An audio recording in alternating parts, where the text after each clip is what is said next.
I want a global surveillance team to spot future pandemics and then to enact lockdowns. And I want the WHO, who I fund, to be in charge of it all. Except it's not me that wants that, it's Bill Gates. So there's even less to worry about. Hello there, you 5.5/6 million awakening wonders. Together we awaken beyond subjectivity and objectivity to a unique oneness that celebrates our individuality but also our collective identity. What a miracle, what a paradox it is. Now, if in the comments below, which you're going to be hitting up when you hear the stuff I've got to tell you about Bill Gates, when you're commenting below, if someone says, will you give me your money, I'm a Bitcoin broker. I'm not a Bitcoin broker, okay? I don't know about that stuff. I will never ask you for anything. It's not me. It's people pretending to be me, okay? And luckily, these things will soon be surveilled beautifully by Bill Gates himself, who's going to spot future pandemic threats, shut them down, lock us down, control all of it, so we're never going to have anything to worry about again. We could, in fact, just sit drooling, staring at a screen like morons occasionally, maybe doing something on Microsoft Windows or whatever. That little paperclip guy, I always liked him. If you want to come and see me in Blackpool, there's a link in the description. I'm still doing live stuff, and at the end, I'll tell you how to sign up to my mailing list. I've got a big announcement coming, and I want to be able to communicate with you directly, right? It's important. Now, let's see what Bill Gates is up to. A team of international experts ranging from epidemiologists to computer modelers should be created to quickly identify global health threats and improve coordination between countries, Bill Gates has said, warning that greater investment is needed to avoid another pandemic. Now, it would be cynical to look at that as racketeering. You could look at it optimistically as Bill Gates recognises that if there are future pandemics, we should be alert and aware and have a coordinated way of responding. As long as you've got total trust in your government and the agencies, non-elected agencies, I offer you, that will be in charge of this process, everything should be just fine. But who will those governments be? Who runs those governments, and who will those non-government, non-elected agencies that make those decisions be? It'll be the WHO. Who funds the WHO? Oh, well, here's a wacky old coincidence. It's Bill Gates. Now, let's break this down a little bit further and have a look at what Bill Gates' vision entails in his own words.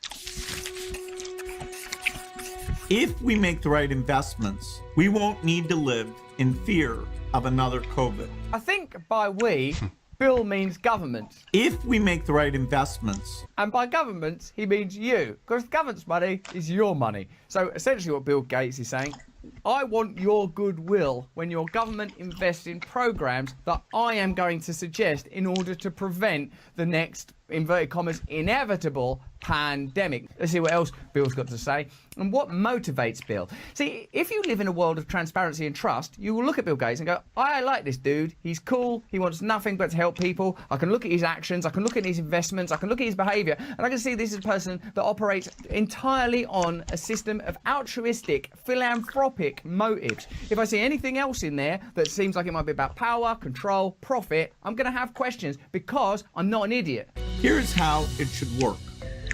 Epidemiologists will detect suspicious clusters of a disease that could cause a pandemic. Look at the style and aesthetic of Bill Gates' propagandist video here. It's kind of, on one hand, you can say it's sort of indie and folky, but on the other hand, it's didactic and it puts you, me, us in the position of children receiving information from a parent who tells you everything's going to be okay.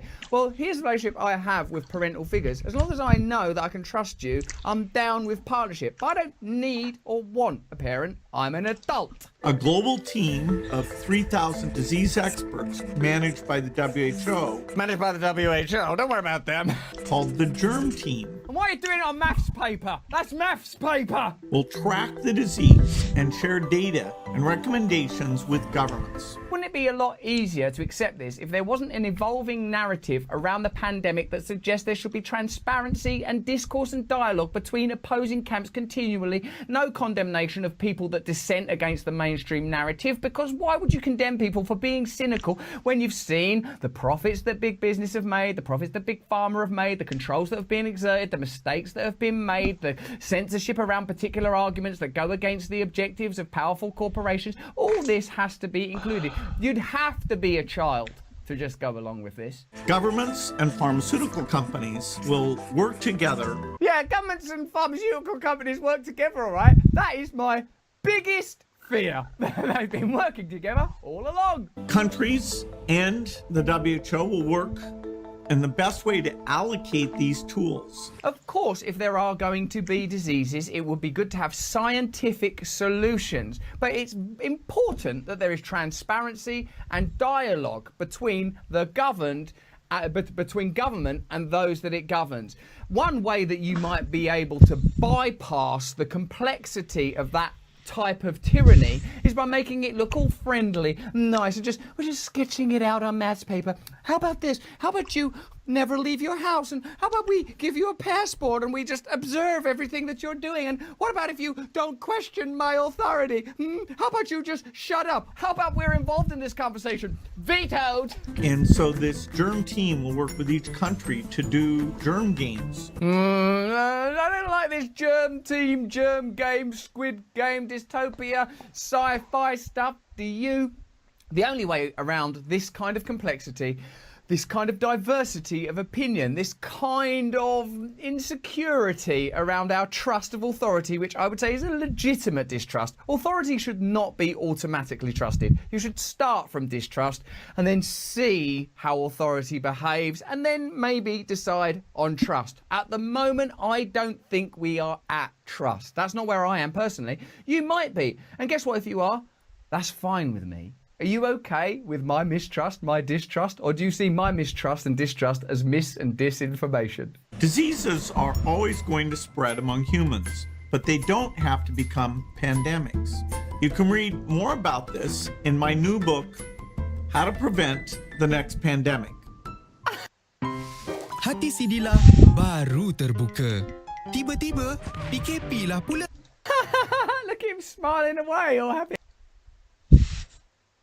How to prevent the next pandemic. I'd trust you more if you didn't have a book out, mate. If the whole thing wasn't a marketing exercise for a little folky book about how horror awaits us. Let's have a look. So, Bill Gates said to the Financial Times, "It seems wild to me that we could fail to look at this tragedy and not on behalf of the citizens of the world make these investments." So you want to get this to every civilian of the world? Yeah, every civilian in the world. So you'll be waiving all the patents then for nations in Africa so that any factory can make it because you just want the vaccine to be accessible to everyone. Oh, it's not as simple as that. It's not simple. It's not just something you do on like a child's maths book. Oh, isn't it? Is it complicated? Are there other factors at play? Are there economic factors? Are there pharmacological companies that are involved in this? Are there some people that can have the vaccine and some people that can't have the vaccine? Are there questions around the vaccines, or is this just a straightforward little thing for little children? Oh, here's the lollipop, here's the vaccine, here's the solution. Shut up, get back in your house, bye my bug. I'm not a glib idiot. I'm alive. I've been alive for the last couple of years. I've seen the suffering, I've seen the complexity, I've seen the confusion, the bafflement, the suffering. I've seen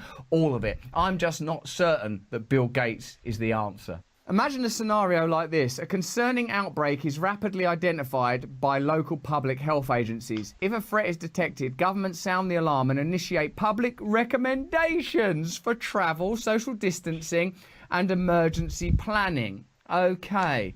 So, amidst this cosy language is the suggestion that we yield yet more authority that most of us were willing to yield at the commencement of the pandemic because we all treasure and care for all human life. That's the assumption, right?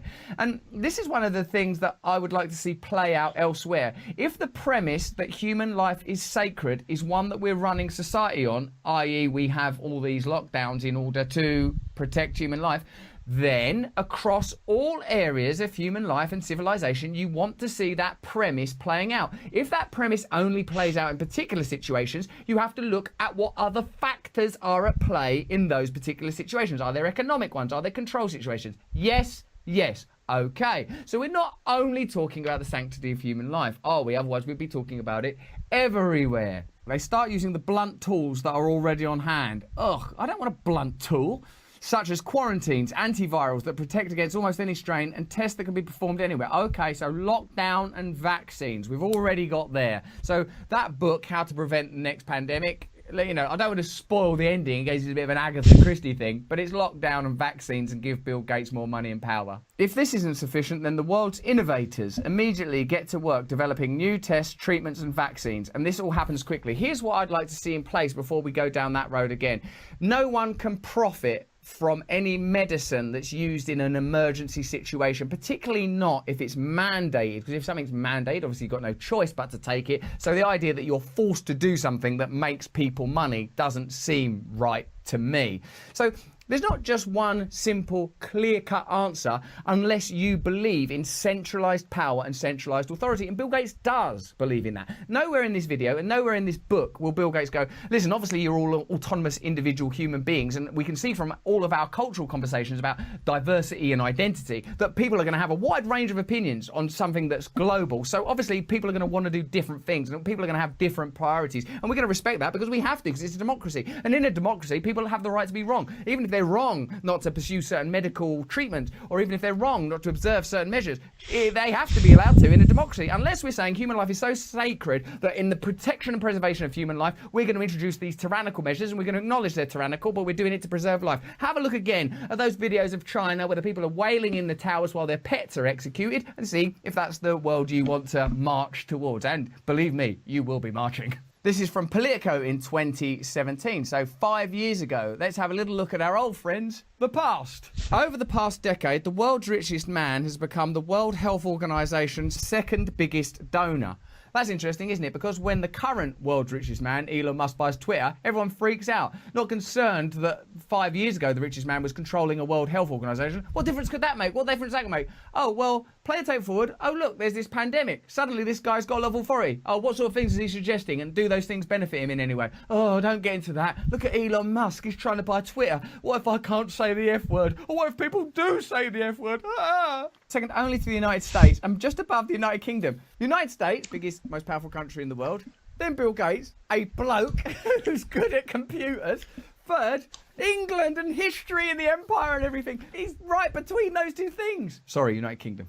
This largesse gives him an outsized influence over its agenda, do you reckon? That could grow as the US and the UK threaten to cut funding if the agency doesn't make a better investment case. The result, say his critics, is that Gates' priorities have become the WHO's. Interesting theory. Rather than focusing on strengthening healthcare in poor countries, that would help in their view to contain future outbreaks like the Ebola epidemic, the agency spends a disproportionate amount of its resources on projects with the measurable outcomes Gates prefers. And that's from those conspiracy theorists over at Politico. Woo, Politico! Here's Tim Schwab at The Nation. Revelations of the Gates Foundation's financial stake in COVID-19, which Bill Gates does not appear to have publicly disclosed in dozens of recent media appearances, speak to broader criticisms about the lack of transparency and the foundation's increasingly central role in the pandemic. Transparency. Imagine if Bill Gates, instead of sitting there perched with his little bookie book, said instead, listen, I've got to be honest, I mean, I stand to make a ton out of all this, and I'm in control of all these things. I invest in these media organisations, and I invest in these pharmaceutical solutions, just so you know that I believe in them. That's why I'm doing it. What's wrong with saying that? Who are they accountable to? They don't even have a governance structure that's clear, notes Kate Elder, Senior Vaccines Policy Advisor to Doctors Without Borders. Those scoundrels. Increasingly, I see less information coming from the Gates Foundation. They don't answer most of our questions. They don't make their technical staff available for discussions with us when we're trying to learn more about their technical strategy on COVID and how they're prioritising certain things. All we're asking for, Bill, is a bit of communication. Just write it down on a bit of child's maths paper. Just sketch it out if you want. Don't be so stupid, that's childish. Because Gates is not an elected representative or public official, the details of his far-reaching influence and finances have largely eluded public scrutiny. Remember when sort of conspiracy theorists used to say truly powerful people aren't visible within the system, they operate in opaque ways where they cannot be reached by democracy and agencies of democracy that encourage or demand transparency. And then just bear in mind what you've just heard. You have an enormous amount of power that affects everyone around the globe, and there should be some accountability, some transparency, says Love. People are not asking unreasonable things. It's a charity.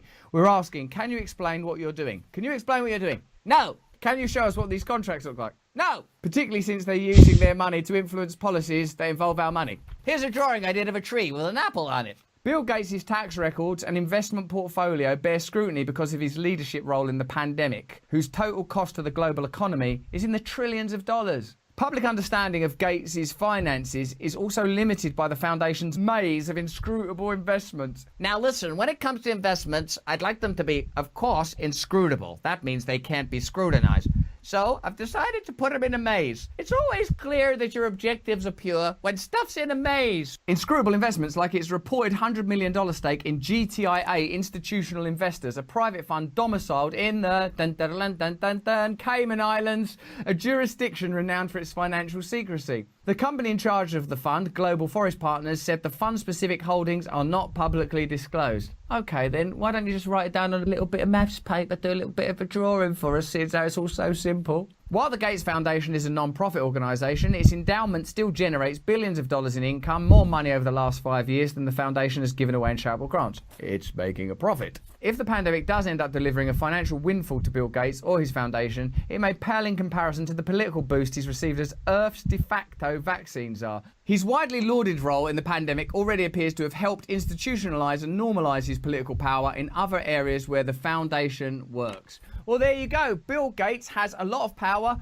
and a book out. Bill Gates wants to save us. Do you think that the solution is granting more power and authority to unelected agencies that are privately funded by wealthy individuals, particularly ones that are directly connected, powerfully and significantly connected to Bill Gates, who's their second biggest investor after the United States of America? Let us know in the comments below, particularly as information around the pandemic continues to evolve and change. I'm not saying this from a conspiracy theory perspective. I'm not interested in conspiracy theories. I'm interested in information. I'm interested in transparency. I'm interested in truth. I'm interested in democracy. All the things that all major political parties and media outlets claim that they're interested in as well. So there should be no trouble here, right? Hit us up in the comments below if you agree with me or if you disagree with me. What mistakes we're making. Give us a thumbs up. If you don't subscribe yet, subscribe now. Remember, if anyone replies to you in the comments saying it's me, you'll know if it's me because it'll be all weird spelling and stuff, and I will be responding. But I won't be going to you. Do you want to invest in some cryptocurrency? So I don't want your money. I just want you to subscribe or watch this video or this one. And more importantly than any of that, sign up to my mailing list in case at some point I need to reach you directly. Please sign up to that mailing list. But more importantly than anything at all, please, if you can in this crazy world, stay free.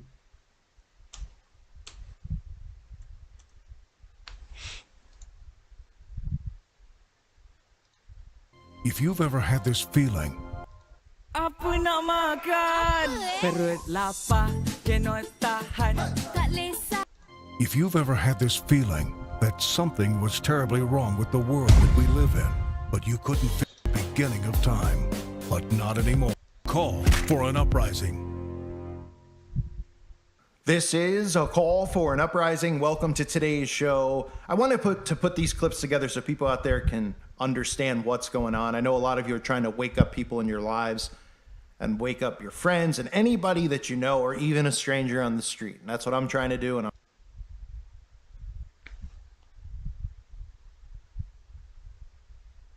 I'm sure that a lot of you are trying to do the same thing.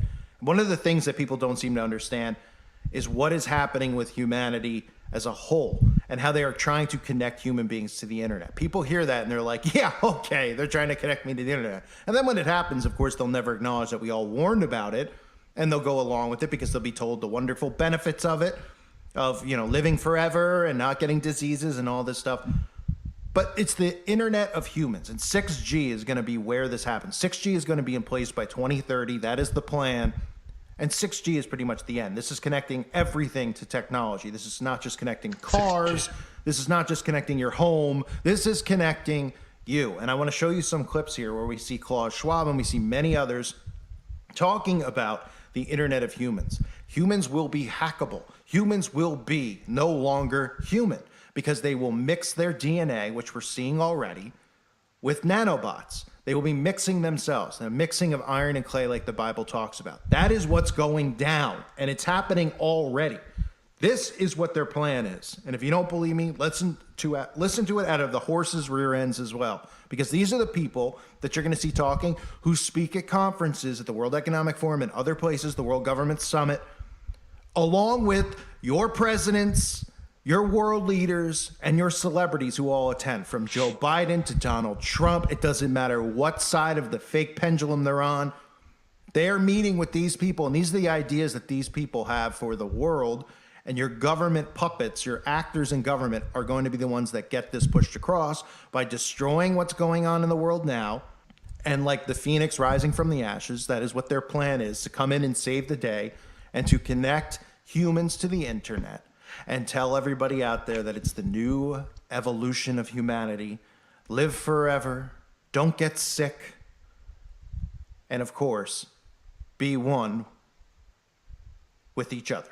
The Internet of Bodies, an ecosystem of internet-connected devices that can alter the capabilities of our bodies, collect personal, intimate data about us so we can learn more about and improve ourselves. We're currently living in an era that's defined by what people are calling the Internet of Things. The Internet of Things.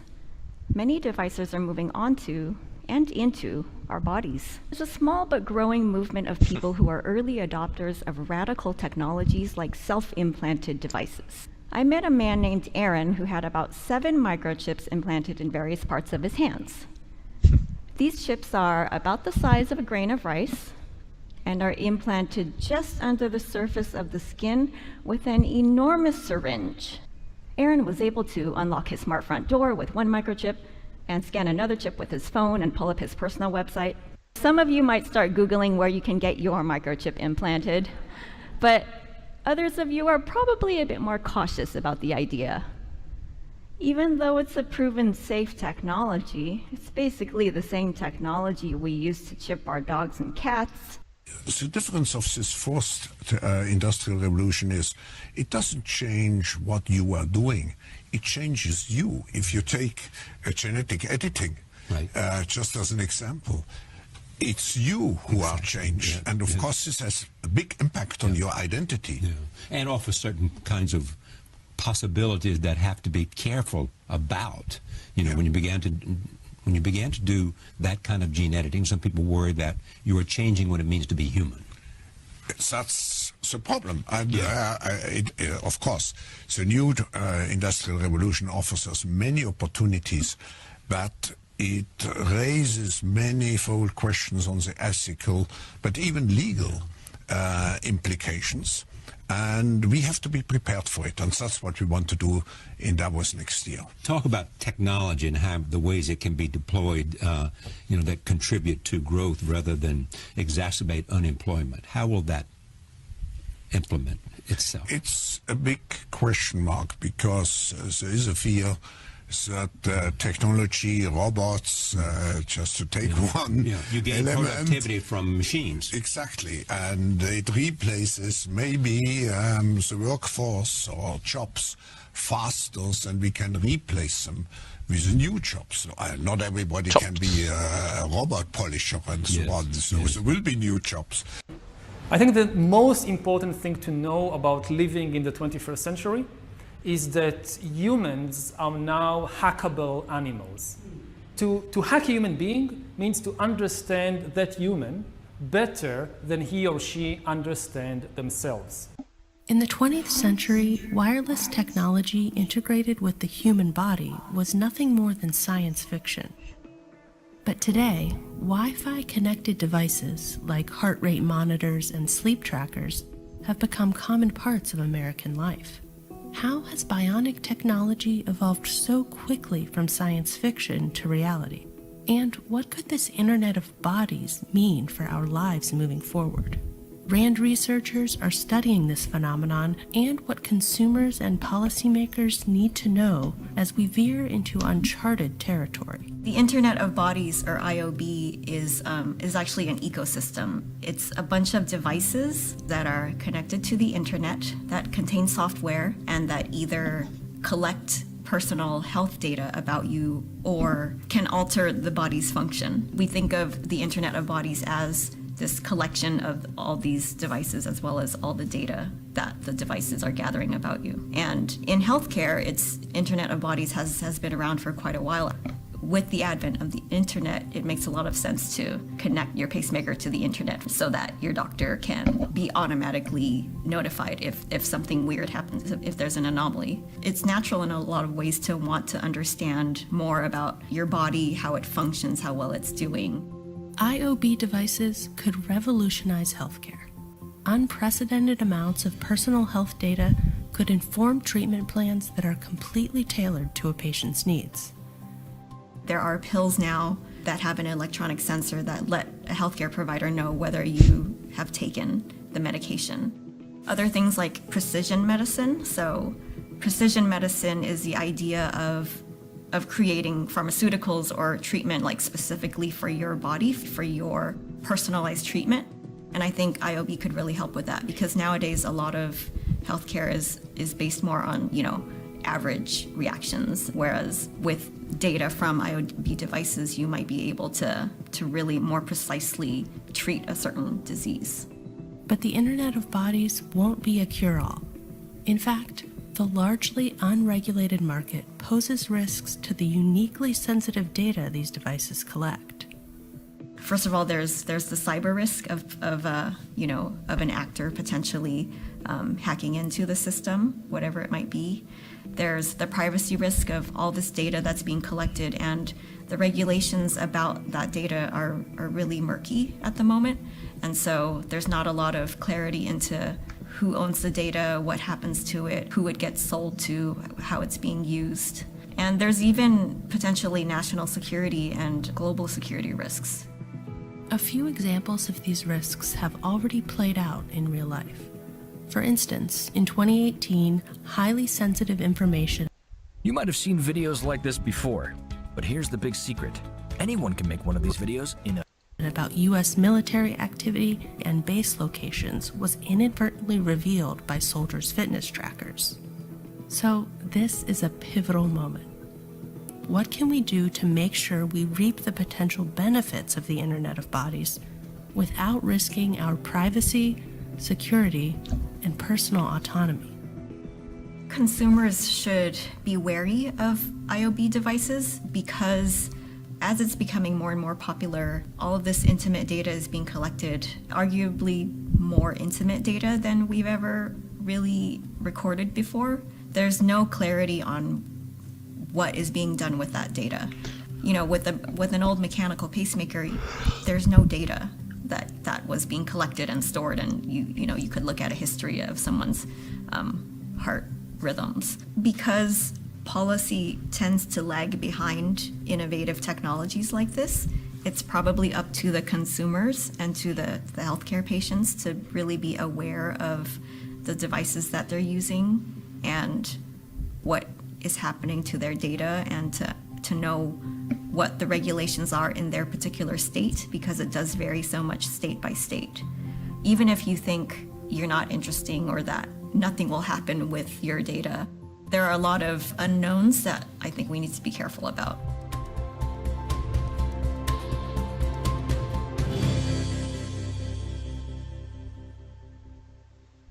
And that's one of the reasons, too, you hear about all this talk about oneness and togetherness. These are all trigger terms you hear, like universal love. We always hear them talk about. There's certain words, right? We hear one. There's thousands of songs about one. There's thousands of songs about love. And there's thousands of brands and marketing techniques that are used that are pushing this onto people. Togetherness. They want everybody connected. You're going to be connected literally to the internet. People just can't wrap their heads around it. They're like, well, I'm not going to willingly take a chip or anything like this. Well, people are willingly already doing certain things and they don't even realize it. And people like me have been trying to warn, and many of you are trying to warn people about it. And what's the response that we get? You're crazy. You're crazy. And then when they admit to it, they still will go, you're crazy. And then they'll be too late for many people out there. 6G is right around the corner. And they're already talking about 6G. We see Samsung's talking about their 6G spectrum and 6G rollout by 2030. Well, wow, that's a convenient number since we know Agenda 2030 is real and it's in effect. And before we get to 2030, there's going to be lots of crazy, chaotic things that occur to get people on board, because the common person hears this stuff and they go, I'm not going to do that. I'm never going to do that. Oh, yeah, well, when you don't have food and you don't have water and you don't have income and you don't have any of this stuff, you will comply eventually, because you will tell yourself, a lot of people will convince themselves that it's not the mark. They'll see other people do it and they'll say that everything's fine. They seem fine. I'm going to go along with it. And they're going to get beaten down and worn down until they do it. Now, they obviously have to create chaos to do this. And that's what you're seeing going on now. This is the beginning of it. We just had a 2-year window where it was a lot of the stuff that's going to be integrated into how people live in the future, with being isolated from one another and being connected to the internet at all times instead of being connected to humans in reality at the same time, being in the same room as somebody. People now, Zoom and all that stuff got pushed so hard during that 2-year period. Now we're seeing, obviously, the rumors of the shortages, power grids, all this stuff. That'll be the next stage to cause chaos. When that chaos is ensuing and going on, people will be turning on one another, going after one another, and eventually be worn out by all of it. And those who survive, when they come up out of their underground bunkers and they reveal to everyone that everything's okay and we could do this together and we need to band together, everybody will join in and hold hands and sing Kumbaya. And they'll be told, look, the future now, if you want to survive in this new world, because we've had hackers and we've had all this stuff, we're going to have to connect ourselves to the internet. And we're going to have to, the way they market it and roll it out will work, because we've seen how they market things and they get people on board. They put a nice background song behind it. They show people smiling, and nobody realizes, that's what I keep saying about these pharmaceutical commercials, just watch one on mute. Just watch it on mute. You're like, oh, wow, this is great. What are they talking about? Then you unmute it, and it's like, side effects could be diarrhea, long-term cancer, blindness. I mean, they go on and on and on. And you're like, why in the background of the video are people like eating cake and having a good time and smiling and playing in the park? I mean, it's just the ultimate deception. And they use mind control tactics like that to get this pushed across. So the Internet of Humans is what is coming next. Humans connected to the internet with 6G technology. And you think it's bad now, it's going to be 10 times worse. Over the next few years, I guarantee you're going to start hearing about more and more car accidents, which are extreme. The problem that we're having with car accidents is that, one, we have people who are potioned up driving, who are completely just, well, I can't get into that here, but I think a lot of people have noticed. And two, you have these zombies who text and drive, who swerve lanes. This is stuff that's going on they don't talk about yet, but they're going to start pumping it in the TV and saying how dangerous drivers are, And listen, I've been saying it for years. You'll remember when you see it. You're like, oh yeah, I remember Carl saying that. They're going to start pumping it over and over again. Spike in car accidents. It's dangerous to go out and drive, making people afraid to go out and drive because people are reckless on the road. People can't drive. People are texting, and then they'll get their driverless cars. This stuff is all going to be rolled in, and it's a system of total control where you have no free will anymore. You will not have free will because you will be connected to this system. You will give up free will, which means you will give up the right to be human, which means you will indeed be taking the mark, because you will no longer be a product of God. You will no longer be a creation of God. You'll be creation of this beast system, and you'll be completely under the control of the world government, which is controlled, of course, by Satan. People think that's insane. All this stuff is right in front of you. I've been showing you guys who listen to my channel for a long time, for years and years and years, this obsession with Satan. I mean, I could cover, a basic music video to, plots in all these movies, to actual government leaders like Joe Biden talking about rituals and Satan and all this stuff. I mean, it's everywhere as people are on autopilot and they're refusing to see it. But this is the Internet of Humans. This is what the future will look like, a human internet where everyone is connected. And that's why you hear these terms like connected and oneness. And of course, this will be completely hackable. This will be hackable because guess who will be hacking you? The devil himself. They'll be knowing your thoughts, controlling your mind, controlling your life. Warn people about it before it's too late. A reminder, check out the website at callfornuprising.com. It's $2.99 a month. I hope to see everybody over there. I want to thank you guys for your support. Thank the patrons, because of you it keeps me here on YouTube. So thank you so much. If you're not a patron and you can become one or want to become one, please consider doing so. If not, it's perfectly okay. I do my best to get this content out to everybody. Obviously, you all know the struggles here on YouTube. It is what it is, as they say. Doing the best I can to get content out as much as I possibly can to help wake people up so they can pick up their Bibles and see the truth. And the truth, the only truth in this world, is Jesus Christ died for our sins. He died for our salvation. And knowing all this stuff doesn't really mean anything if you haven't found Christ yet. So please consider picking up your Bible after listening to some of my videos. That would make me feel like I'm actually doing something worthwhile. I thank you guys for being here. I hope you're doing well. God bless you and your families.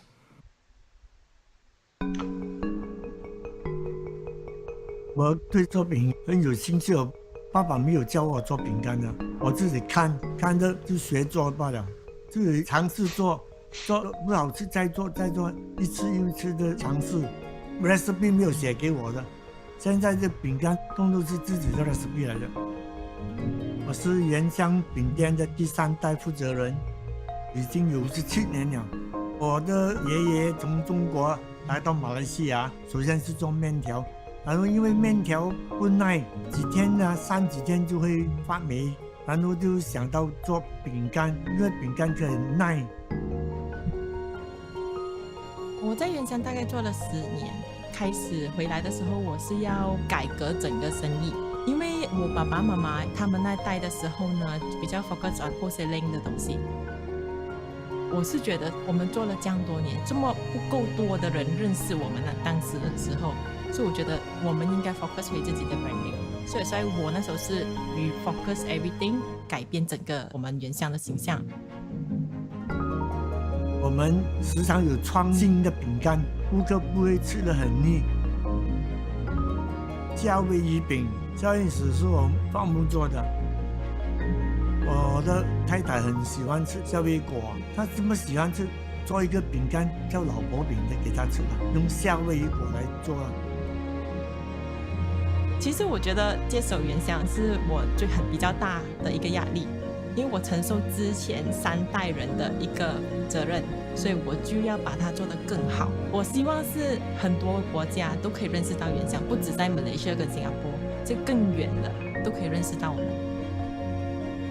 我看到我的女儿跟我的孩子接受传承我们的生意，一定很开心哦。计划是在我女儿的身上，她要什么计划她选择哦。无论如何，我都可以支持我女儿做什么生意，我们都支持她的。开始可能各个人会觉得你是一个女生，你接手家族生意适合吗？但是对我来讲，我没有觉得是适合不适合。最重要 as long as 我是薛家的一份子，这个是我觉得我应该要做到的，身为一个第4代，我的责任。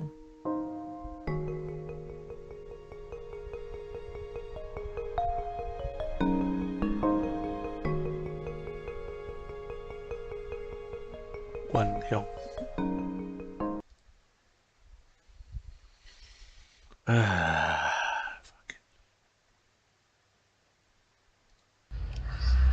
I'm going to San Francisco. San Francisco. Where is Michael? Michael.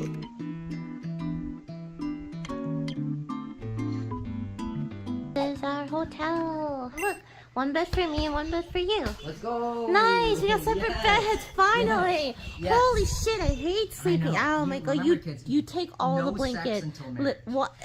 Quirky San Francisco architecture. That looks like lollipops. Yeah, that is pretty. This place is so much cleaner than downtown LA. We're going uphill. I'm so tired. He's pushing me uphill. I can go up myself. Obviously can't. I'm so tired. What? This is Japantown. It's so pretty. Call little Tokyo like the rest of everywhere. Okay. No, I'm not going. I'm not going. I'm not going. I'm not going. It's Boston. We're Boston. No, I'm not going. No, I'm not going. No, Pope, I'm not going. You can't make me go. You can't make me go. No. Seriously, don't pick me up. Don't pick me up. We're gonna wait. There's no cars. I don't care. I don't care. This is you're a bureaucratic. Oh my god, you're gonna. I hate you. You're so dumb. Look, we could have been over there. As if that would have made a difference. Wait, look. What do you think those animal signs mean? Cat, dog, crane. Yeah, what do you think that means? What kind of animals do you think? I hate you so much. Wow, this is so pretty. Have you ever heard of a crane? Aloha Warehouse. That's your. It's Hawaii. Aloha means hello in Hawaii. Yeah, what does it mean? What else does it mean? Ohana means family. This is a mall with mall stuff. Wow. Wow. I love seeing fake food. Like, it looks so good. I would like to bring her home. Do you think they would sell her? Yeah, I think they would sell. What the fuck is that? What the fuck is that? So this is a collectibles thing. What the fuck? There's kids here. Yeah, I see them. They're right there. What is it? QP. You're so embarrassing. Yeah, but these look delicious. The egg and lettuce Crepes. cream? Not that one. Delicious. See how they messed up the plating for that fake food? No, it's supposed to be like that. That is really cool. We got a matcha Green tea yuzu. honey. Honey ice. Matcha honey yuzu. Try it. It tastes like it sounds. Really? That's pretty good. And I also got mitarashi dango. but they have so much sauce over it. Oh my god, this looks so good. There's another mall. This one's East Mall, and that's the West Mall. Well, I love this place so much. Wow, this is so cute. Wow. I love this place. Let's move to San Francisco. Those really inefficient stairs, though. Whee! I'm gonna go on the street. Okay. Those are dogs. Oh, scary. Oh my god, honey. Wow, that's so pretty. Holy shit, that's so pretty. We're gonna take a huge launch off this hill. Wait, no, don't say that. It's gonna be sweet. It's gonna be sick. Oh, wait, don't go too fast, don't go too fast. This is so scary. Oh no, please don't go too fast. Yeah, I'm terrified. that's reasonable. Okay, maybe I should walk down here. No, you're not a pussy. No, Oh my no, god! No, I just don't want to. No, Michael! Oh.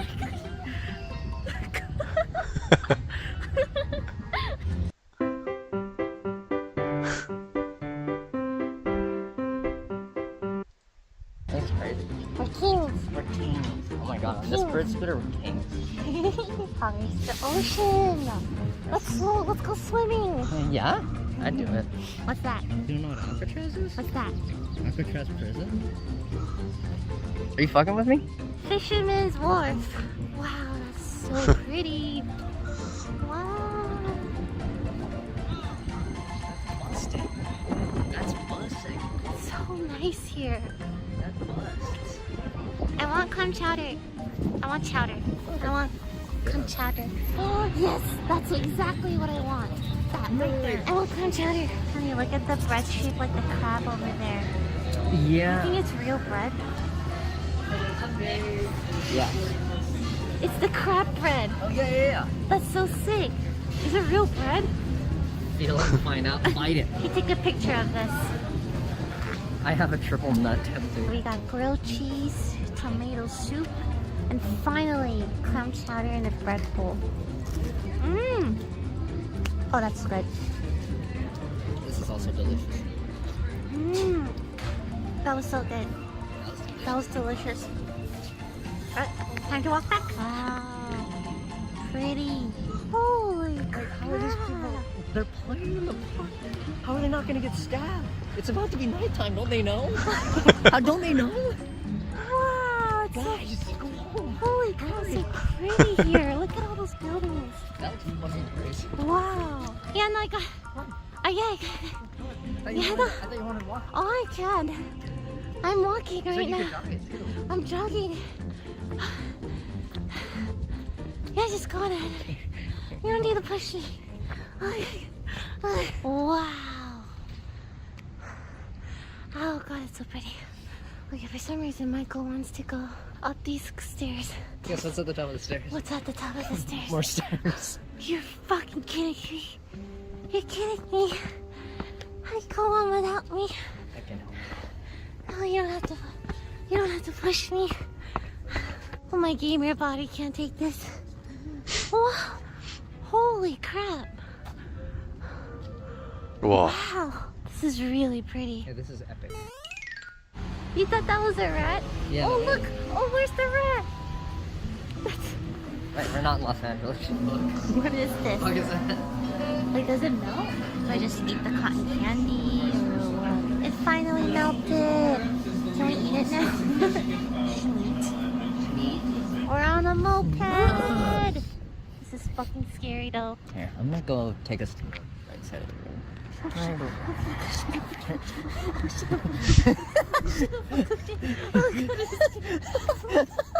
do they just let people rent mopeds with the mobile app? Oh my god. You can do this on a mobile app. How is this allowed? This thing goes so fucking fast. Here, hold on.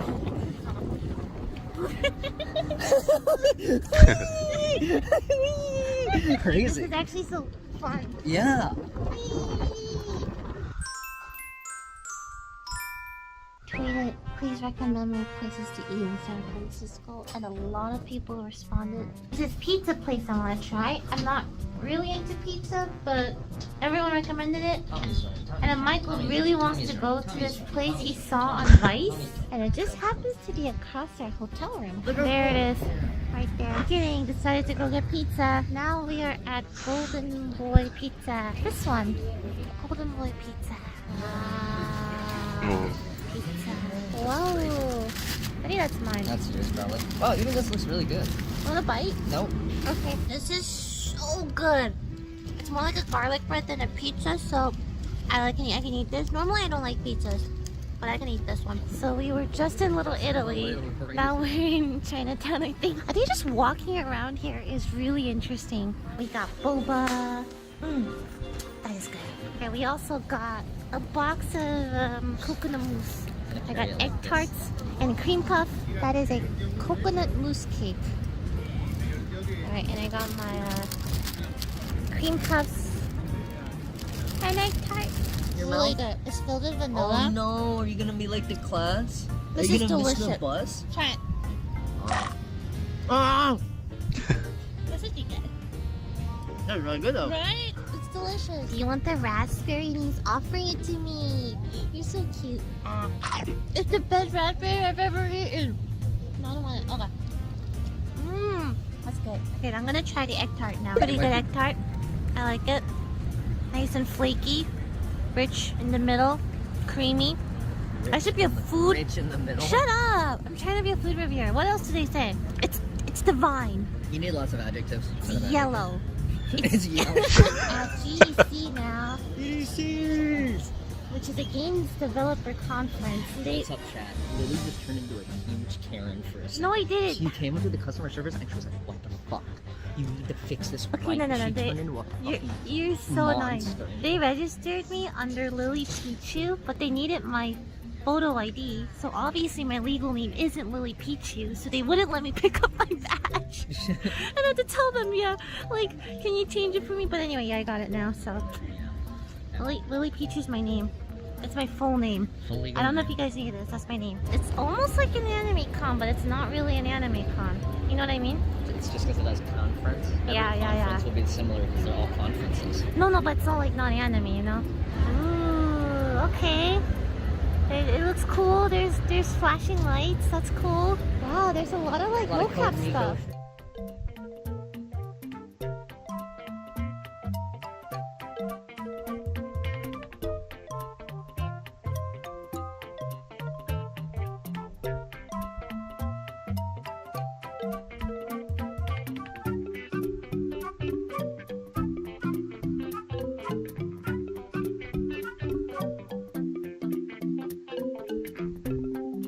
A lot of VR stuff. I think that just goes to show a lot of people consider VR like the future.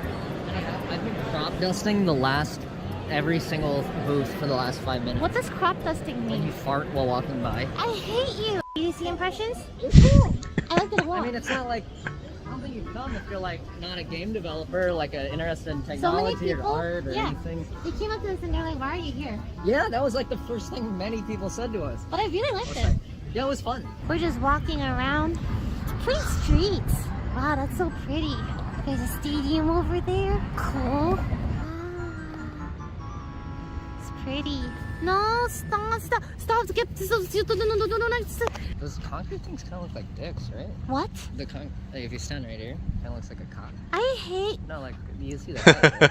No, yeah, I see it. Yeah, you see it. Yeah, I see it. Wow. Good job, Lily. Good job. Yeah. You're not on it.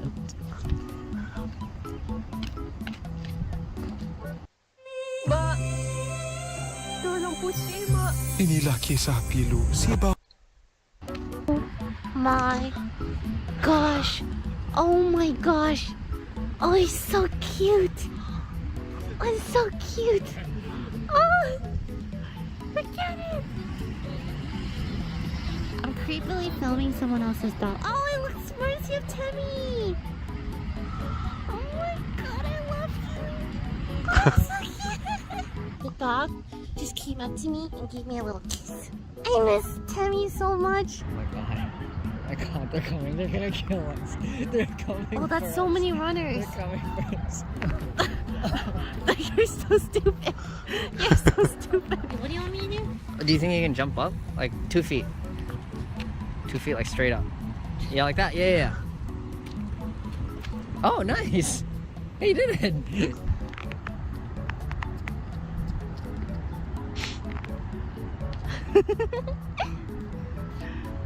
There's so many dogs here. Look at that big Timmy. That's a Samoyed, right? I can't tell. I can't tell. Super cute though. He's so cute. Oh my gosh. Big Timmy.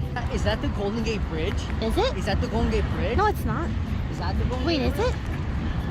Is it? Is that the Golden Gate Bridge? No, red color. Big arrow. Oh, Big Arrow. Big arrow. That's Oh, so Big sick. Arrow. Tower. Clock tower. Clock tower. Bridge. Tower. That bridge looks sick. Is that the Golden Gate Bridge? Is that the Golden Gate Bridge? I don't know. Is it? Is that the Golden Gate Bridge? I've been doing this for like 10 minutes. Is that the Golden Gate Bridge? Okay, I get it. Dog. Oh, look at. Oh, that's so cute. They're so cute. They're just giant Timmies. Honey, they're coming back. They're coming back.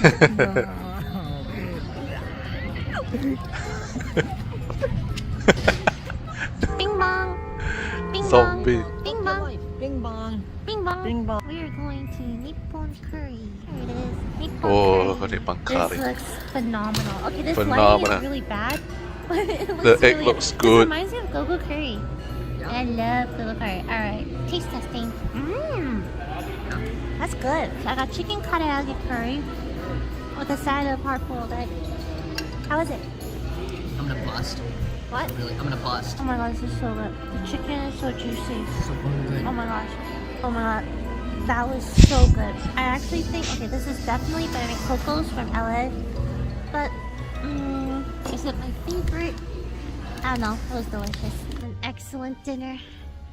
Now, we're at Lily Koi. Never mind, we didn't get a drink. Half this footage is unusable. It's like, we're gonna go here. Oh, and yeah. then it's like, never mind. We didn't actually go there. Okay, now I need to go to a after party. The whole reason I'm here actually is because I have to go to an after party. The convention was just a bonus. So Michael is gonna look for a moped. He loves moped. Michael and moped are best friends now. It's cold. It's a creepy little street, Come on, okay? Mystic, come on. Why are you bringing me here? Excuse me. Excuse me. I love you. Why'd you bring me here? Because you want The to... moped. Oh, oh, right. Okay. Yeah, moped time, moped time. I'm at the after party now. We're standing in line. And if you look at the front, I think it's like the launch of Eternal Return. I'm not sure.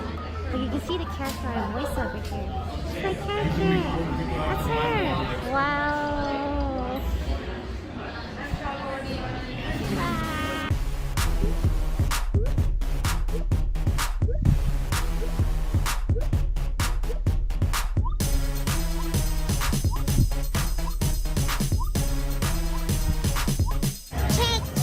I'm so drunk. Oh my god, I'm so drunk. Oh my god, you I'm too? so Me drunk. too, I'm so Oh, drunk. oh, shit. Alright, we just left the party.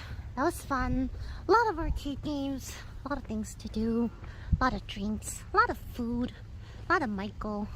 Look at you. Look at you. Look at you. Who are Stop you? hitting me.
Alright, I'm going to Level Up Expo in Las Vegas. Your water drinking noise was really loud, so I have to redo that. Yeah, do it. I'm going to level...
I'm going to stop. I'm going to Level Up Expo.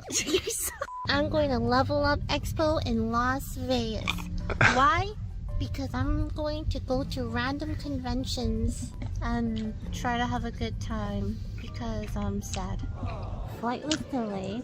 Our luggage was delayed. Her luggage was lost for like an hour. And there's a huge line to check in at the hotel. Alright. Oh my god! I'm trying, man. We did it! We're here! We were all crowded in an elevator. Like, seriously, sardines packed into one elevator, and Ari and I were the only ones who were wearing masks. A yellow curry, Thai tea, pad Thai, and tom yum. It is 1:30 a.m. at night. And we're Netflixing. You sure you don't want to cuddle? Wait, you positive? Last chance? Fucking I hate those. I'm in the car right now. I'm on my way. Is it a panel or a meet and greet? I don't even know. I hope it's a meet and greet because I have nothing planned for a panel. Kenapa muka muram je ni, Makcik Nela? Anak makcik baru je kena tipu dengan orang tua trak. Ha, apa jadi? Perfect. More 1, 2, 3. Oh my God, she's so cute. Okay, I'll stop being creepy. Wait a sec, Lily, is that what I think it is? Lily! I love the Genshin cosplay. Taking over the world. Really cute. Oh my gosh. I'm gonna compliment every Genshin cosplay I see. I want a Sayu charm. I'm gonna try to get as much Sayu stuff at this convention. Dude, Genshin is so big. What the heck? Oh my gosh, Michael would like this. Like, what is going on? That's so cool. Cool. I think Michael would love this. He's throwing my cookie.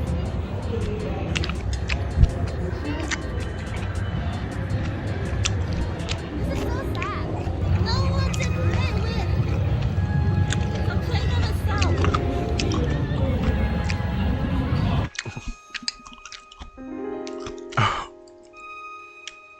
Made a reservation for this cool hot pot place and we're late. Found it. Please watch the ads on this video because just poured Fiji water. Man, even our napkins are surrounded by I don't even. This is the cutest plate ever. Wow, that looks expensive. So big. You guys need to see how big this is. Compared to her head. Bro. Well, bon appetit. What the? Wow. Just go over the customer real quick and do the dry ice presentation for you guys. Okay. Wow.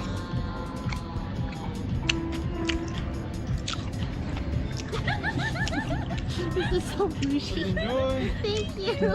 My $9 drink has a little piece of cucumber on it. Very good, but salad. Oh my god. Jesus. Myung would appreciate this. Oh my god, Myung would freak out if he saw this. Physically I can't eat anymore soon. But this dumpling.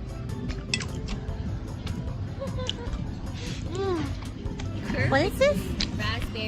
Raspberry something and passion fruit mousse. Wow, here. Oh my. I'm so full. That was insane. That bill, guys, if you're watching this vlog, please watch the ads. That's all. It's Sunday, last day of the con, and my goal is to find one person to verse Pokemon Puzzle League with. Please verse me! So I definitely Ubered to the wrong convention center. There's no one here. No one. Where am I? Tanjiro, what are you doing? It's the wrong convention. No. What the fuck? Missed the goddamn tournament. Literally just missed the Pokemon Puzzle League tournament that 16 people signed up for. My disappointment is immeasurable. Ooh, it's got the 7 Nights at Freddy character. Well, goodbye Level Up Expo. I bought a fuck ton of stuff. I couldn't see any Sayu cosplayers, unfortunately, but hopefully next convention. We're at a after party. Level Up Expo. There's the party, and there's everyone standing watching the party.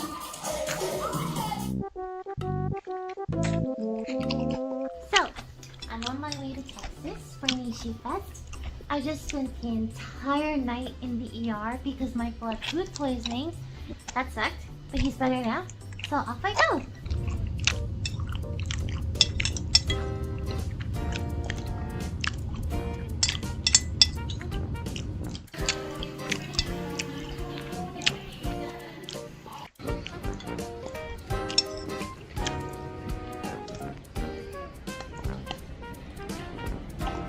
Hotel room.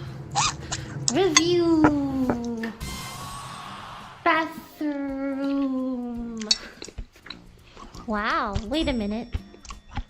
Wait, Ari's coming tomorrow, so are we sharing a bed? They give us one bed? Aria did my makeup again. Wow. Beautiful. She's outdone herself. I think this is one of her best works yet. I love it. Okay, this is the stadium thingy-majiggy. Cool. Good picture. Look, this is my meet and greet.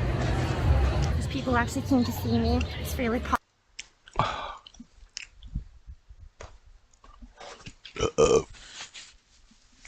Testing 1, 2, 3.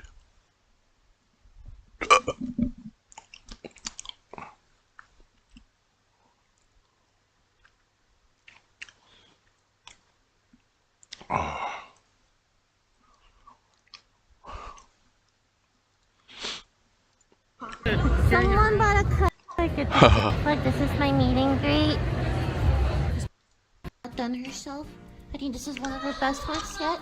I love it. Okay, this is the stadium thingy-majiggy. Cool.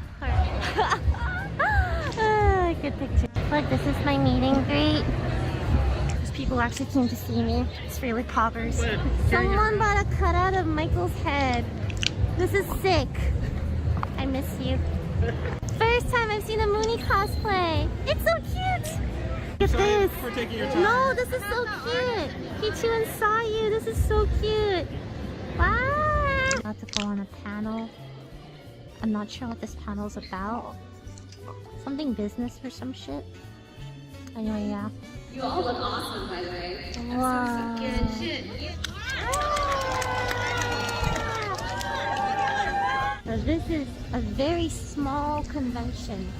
It's like one of the smallest ones I've been to. It's very cute. Everyone's been super nice so far. I'm just check out this. Who are you cosplaying as? Hi, I'm Lily. Oh my God. Nice to meet you. Is that how I sound? That's my best impression. Namaste.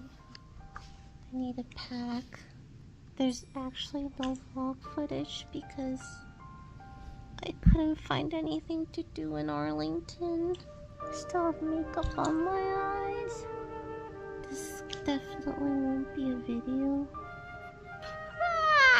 Anyway, so we Uber Eats Texas barbecue. I heard you have to try it at least once. I know it's Uber Eats, don't judge. Oh my god, it's already so soft. What the heck? Really? Wow. I'm excited. Okay. Oh my god, it's so soft. It's so good. Spoon it. Mmm. Delicious. It's the best thing I've eaten in Texas.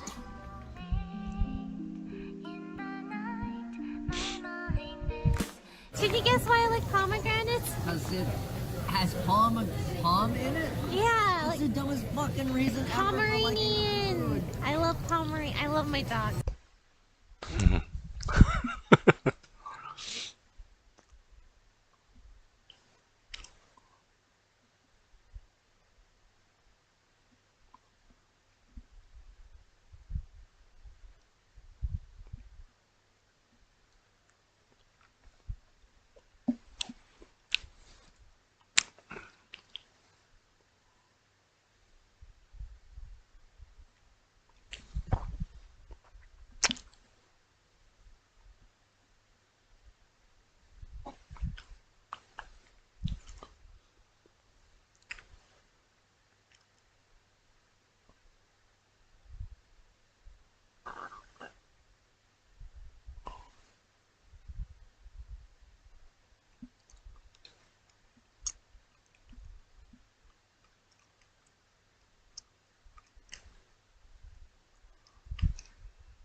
아빠이니?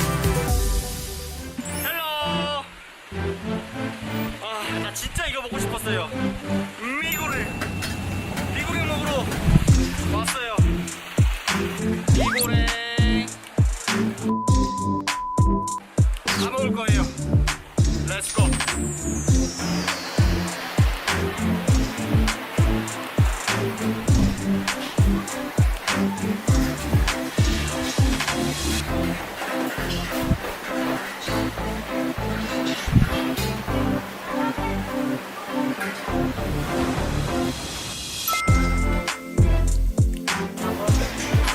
Hello.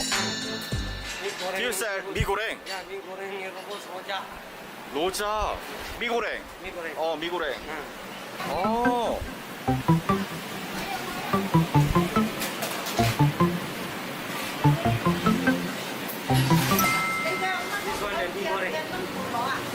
와우. 오케이. 비아사. Biasa. 비아사. Mie goreng. 미고랭 비아사. Goreng spicy. Spice. I like spice.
I really want this one. 와, 이거 뭐야? 이게 뭐지?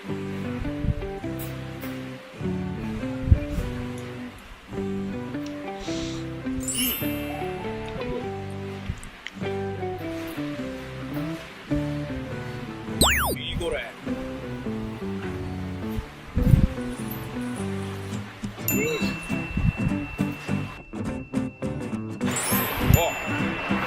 엄청 고소하다 이거. 엄청 고소해.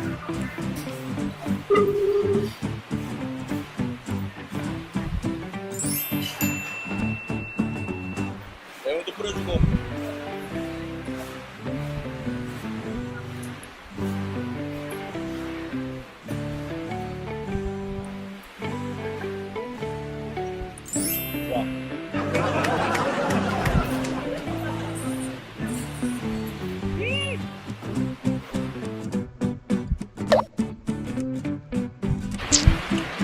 감자.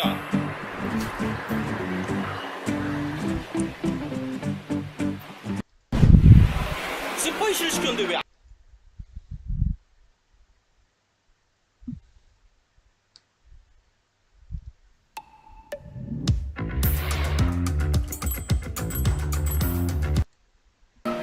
담백. Very good. 소똥 원. Sotong. 아얌 원. Ayam one. Okay. Okay. Two. Two, huh? 맛있다. 맛있다.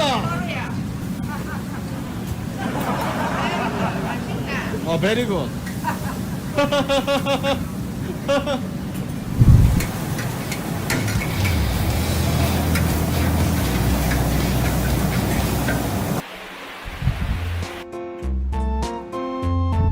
Yes. Yes. It's mine.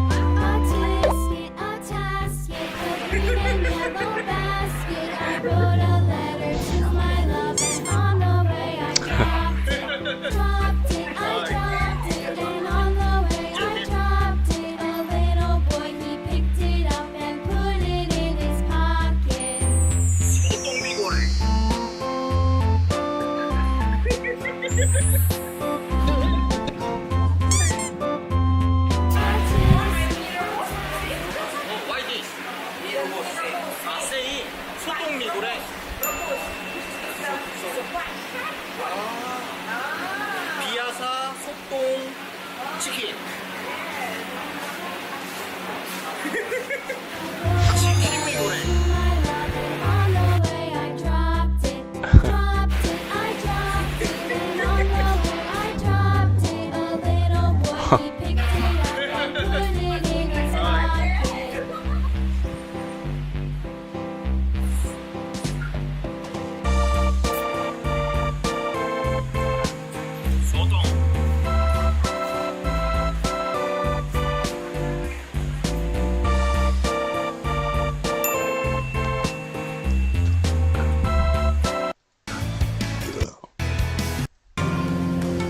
알아요.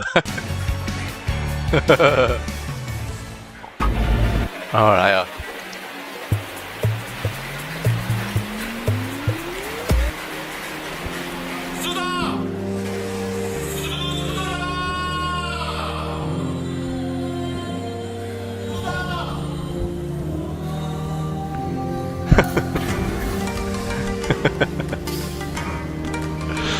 Oh my god.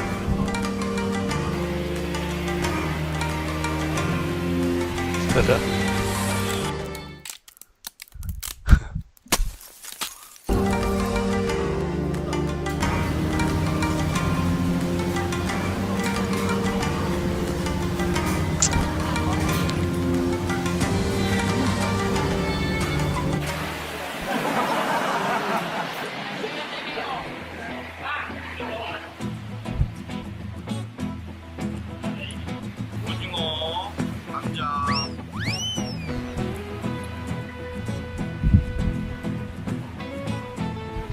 씹을수록 고소하다.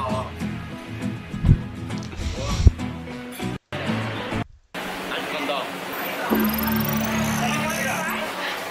What is?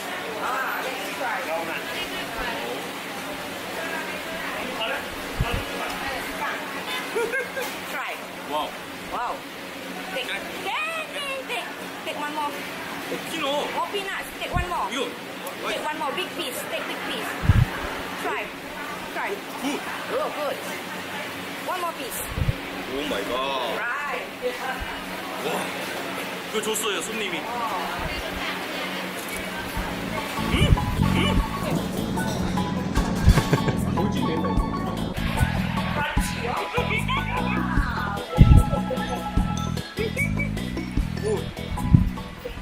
와, 그리고 어때 빵에다가 이렇게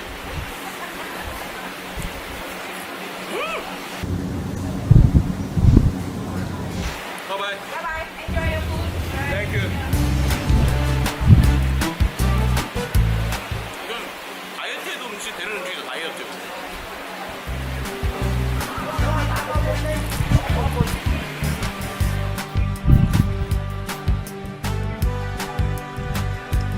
치킨이 엄청 비싸다. 1 치킨, 2 치킨, 3 치킨.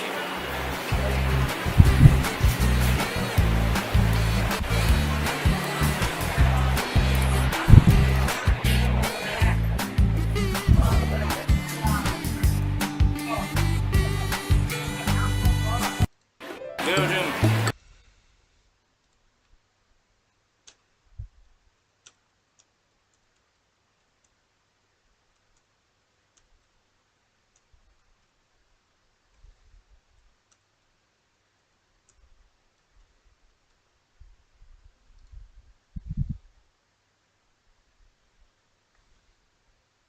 다이어트 중이거든요. 근데 단백질 많이 먹어야 돼요.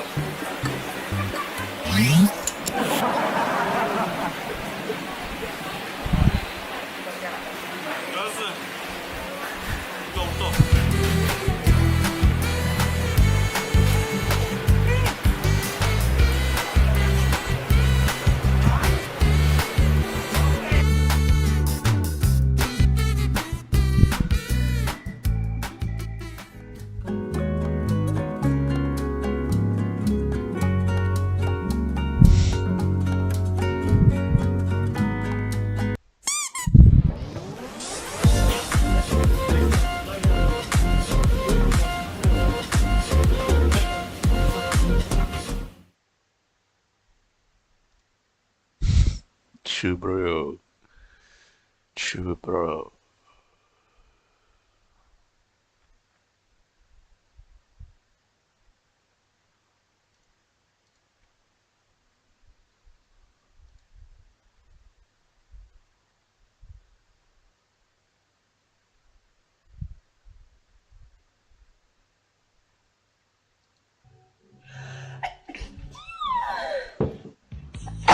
Ooh.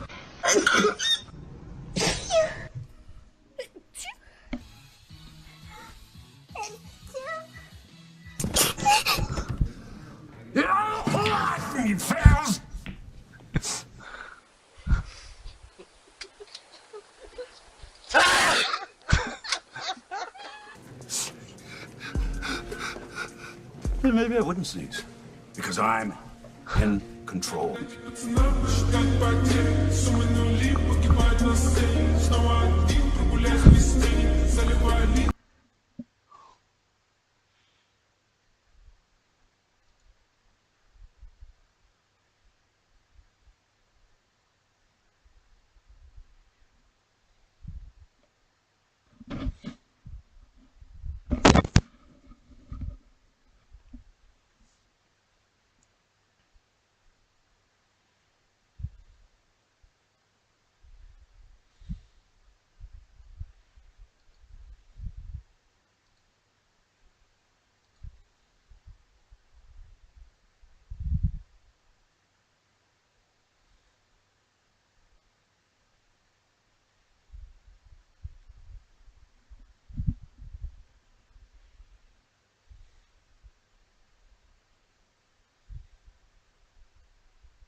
What does it take to succeed in content marketing?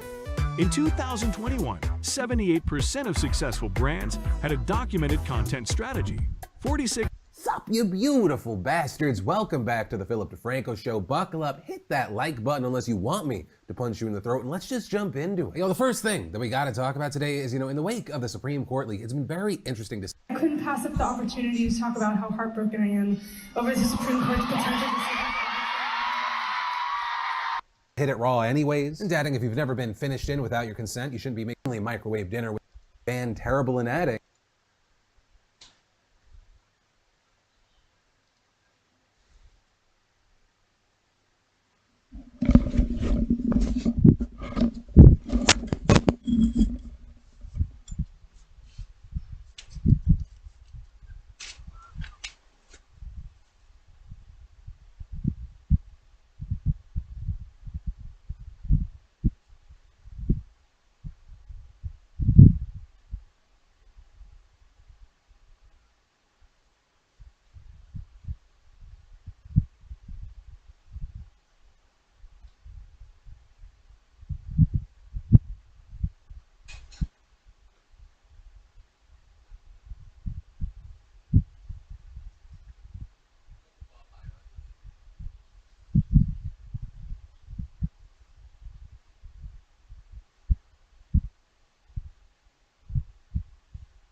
Is the economy going to crash?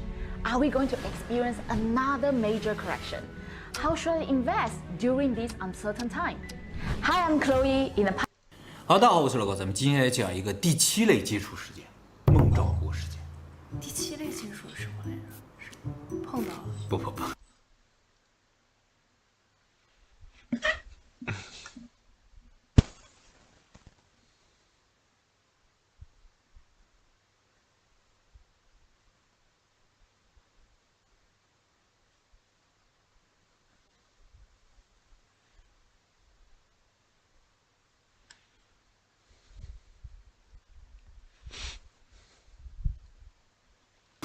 碰到大概是第3类，第7类接触事件是地球人和外星人结合，甚至有可能生下下一代。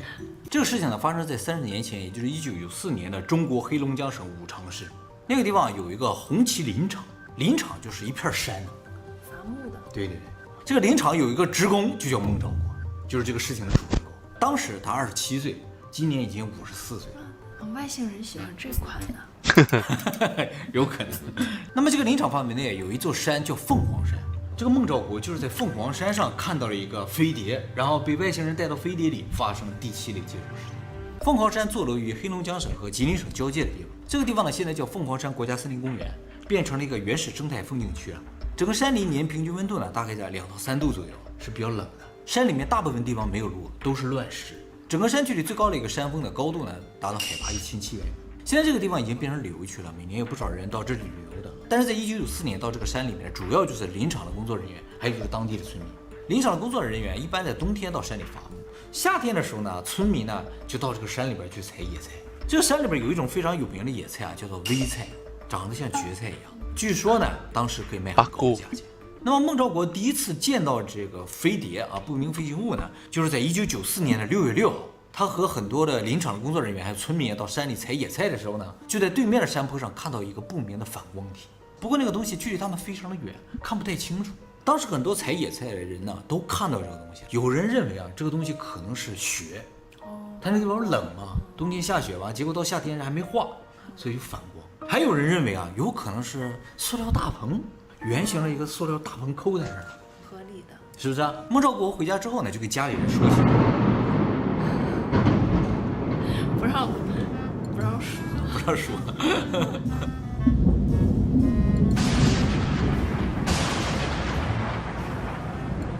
新加坡。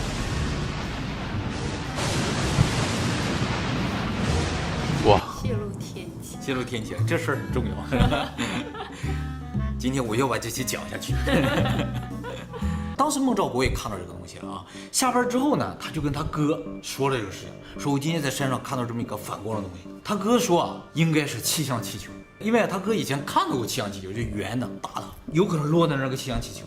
孟兆国就想，如果真是个气象气球的话，它下面一般有个仪器啊，能捡到那个仪器，说不定能卖点钱。他的想法就是这么简单直接。于是孟兆国就和他的侄女婿，一个叫李红海的人，2个人就约定好了，第2天上山去找这个东西。那么第2天6月7号的早上啊，孟兆国、李红海啊就和其他人一起照常进山了。进山之后，其他人都去挖野菜去了，他俩呢就直接奔着这个东西去了。不过对面山上并没有山路啊，都是乱石嘛，所以他们走到那个地方啊，花了很长的时间。走到那儿已经到了上午10点半了。他们进山大概早上6、7点就进了。当他们走到距离这个东西大概有300米的位置的时候，才第一次看清了这个东西。据孟兆国和李红海的描述啊，这个东西主体是个圆盘，圆盘后面拖着2个尾巴，整体长50米左右，就像一个普通客机那么大，高度呢3到4米，有1层楼那么高，整体覆盖的面积大概600到700平方米，这是后来算出来的。他们当时看到这个东西啊，是从这个东西侧面看到的嘛，还看到这个圆盘下面有根柱，这个柱啊落在石头上，就是撑着这个东西。那么这个东西的颜色啊是乳白色的，表面光滑反光的，没有看到明显的门啊窗啊这，反正就是这么一个超大的东西啊，好像停在石头上。他们2个人当时第一感觉就是这下我们发了，不管是什么东西肯定超值钱，就卖废铁应该卖不少钱。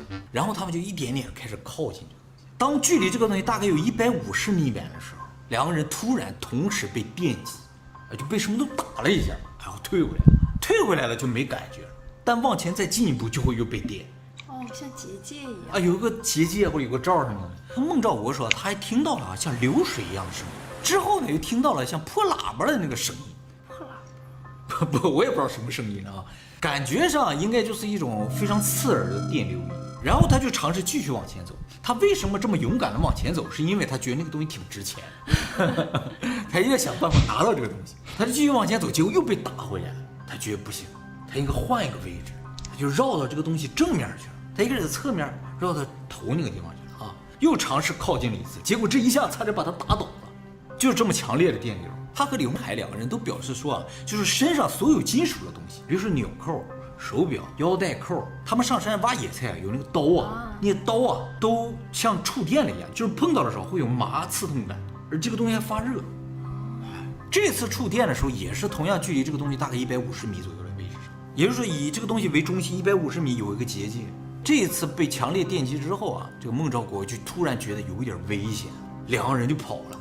他们跑到距离这个东西很远的一个地方停下来了，跑不动了。两个人就觉得身体特别的不舒服，不停的冒冷汗，就在树底下休息了1个多小时才缓过来。他们俩在休息的时候还沟通了一下，说这东西是什么？他这个侄女婿就说，这个是不是就是传说中的飞碟？在那之前，中国没怎么听说过飞碟，这听美国说有飞碟，他们俩也没见过飞碟啊，所以就猜测这个是不是就传说中的飞碟？两人休息好之后呢，就下山了啊，然后马上就把这个事情报告给林场领导了，还报警了。说山上看到一个超大的发出声音的不明物体，当时警察是做了笔录的啊，两个人呢还得画了下来他们看到的东西。警察没有去看一下呀？很远的，他们跑家天都黑了，晚上是不能进山的。听完他们描述之后，林场领导就决定说，第2天他们自己到山里边去看一下这个东西。领导也想卖钱。我跟你讲，当时听说这个事儿，所有人都极端兴奋啊，从来没见过这种东西。你想在大山里生活，什么都没有，每天就是挖野菜，那有什么意思？94年的时候，就是五常市这个地方，也不是说家家都有电视。这个红旗林场是一个特别偏远的农村，距离它最近的一个镇有100多公里，啊，就是一个大山里边。他们这个村里边只有特别有本事的人才去过镇，大部分人都没去过，都没出过山，消息是相当闭塞。当地的人见识是比较少的，真没有多少人见过飞碟。你见过是？我也没见过，他们连电视上的飞碟都没怎么见过。其实当天啊，除了他俩之外，还有一个人凑巧在不远的地方也看到这个东西了。这个村民呢姓童，他看到这个东西是在下午3点的时候看到的。那个时候孟兆国和他侄女婿已经下山了，他在对面山上采野菜，也看到，哎，这山上有什么东西？他当时觉得那是个飞机。按照他的描述，那个东西所在的位置就是孟兆国和李红海两个人看到那个东西的位置。那么林场领导不决定第2天去看看吗？结果第2天下大雨，进不了山，于是就推迟了1天。6月9号，孟兆国呢就带着多名林场的领导干部一起进山。没带什么相机啊？带了，相机、录音机、望远镜都带了啊，就是为了留下一些证据。进山之后呢，他们就直奔孟兆国说那个地方去。在上午9点多的时候啊，他们途经一个开阔地，这个开阔地距离孟兆国说看到那个飞碟的地方还很远，但是呢，从这个开阔地啊，能看到看到飞碟那个地方的方向能看到。什么是开阔地啊？开阔地就是没有什么东西遮挡的，他们在山里面走的时候都是树，外边看不见的。啊，走出去了啊，就说那片山上，在那附近就看到那个飞碟了。然后领导马上就拿起望远镜开始望，他着急，他想先看看，所有人还在抢，都想看一看，结果都说什么都没看着，就看到一些石头了。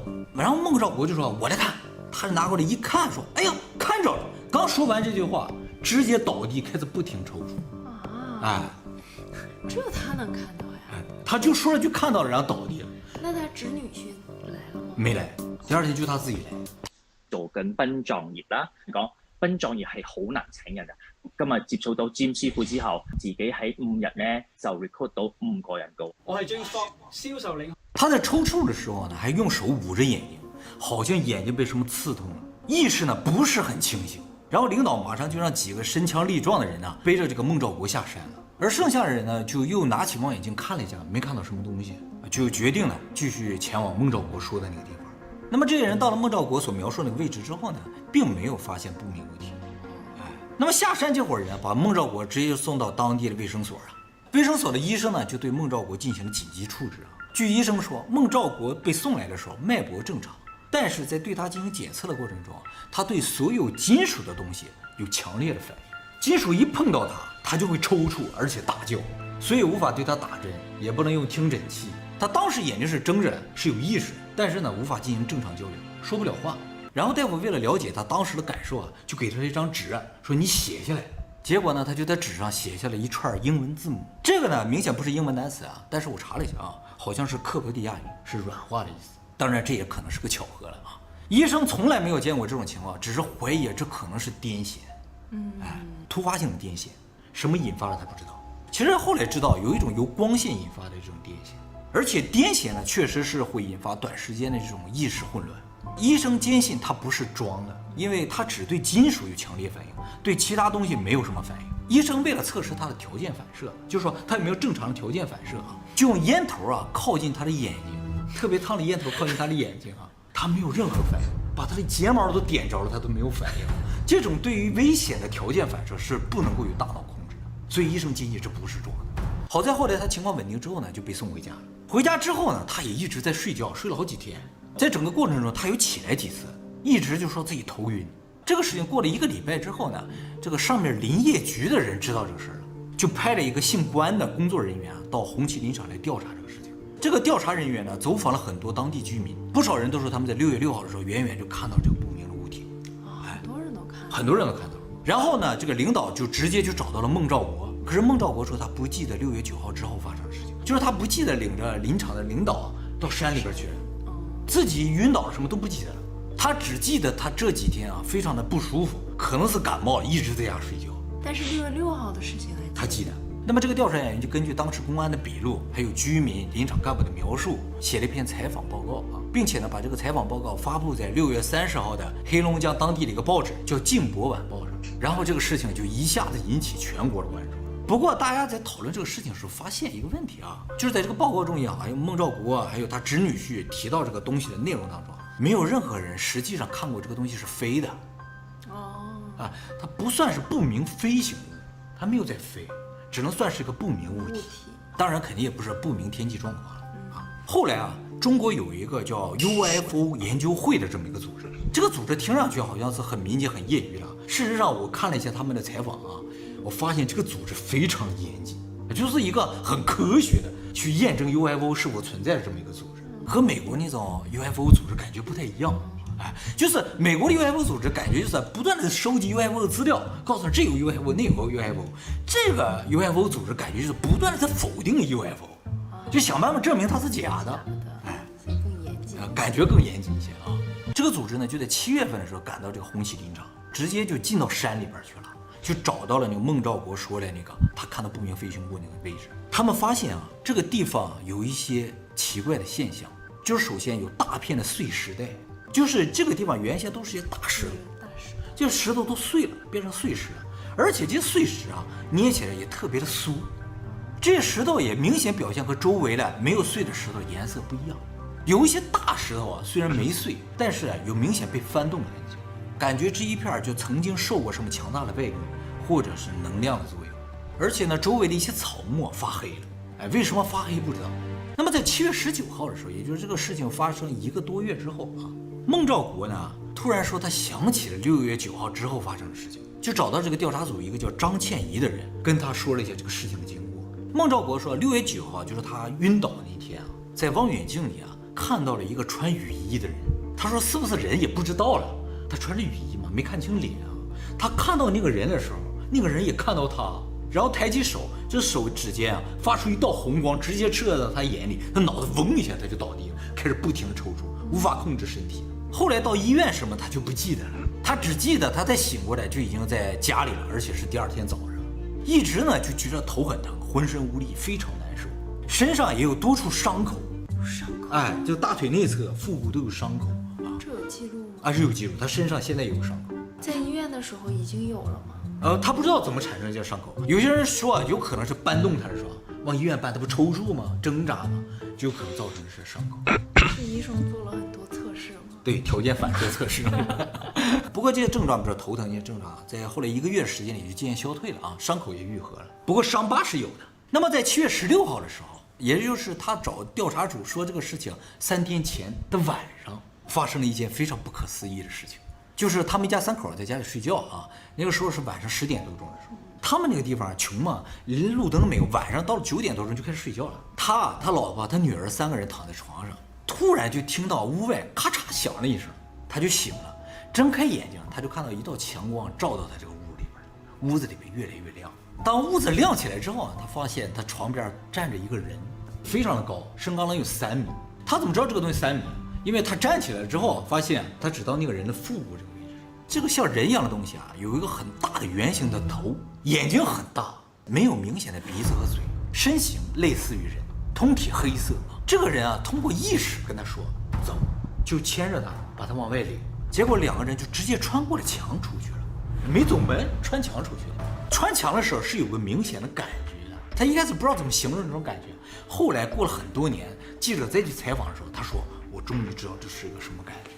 穿墙的时候感觉就像进入大商场的时候，夏天进大商场的时候，它有那个风墙啊，进去就特别凉快嘛，就像穿过那个风墙的时候的感觉，就一下就到外边，哎，突然变得很凉。他出了屋之后，一下就变得很凉，当时就穿了个裤衩就出去了。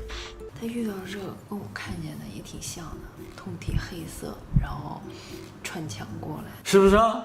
然后没有明显的五官，都是一样的，哎，有可能是鬼压床的一种了啊。他出去了之后啊，那个人就给他身上披了个东西，这个东西像一个斗篷一样，但是后边有一把，就像那个杯子那个把，那后边有个把，这个把有什么用他也不知道啊。然后这个就算是外星人吧，一挥手，他看到这个外星人啊有6根手指，非常清晰的6根手指从他眼前划过，然后这个孟兆国就飘起来，不断的上升。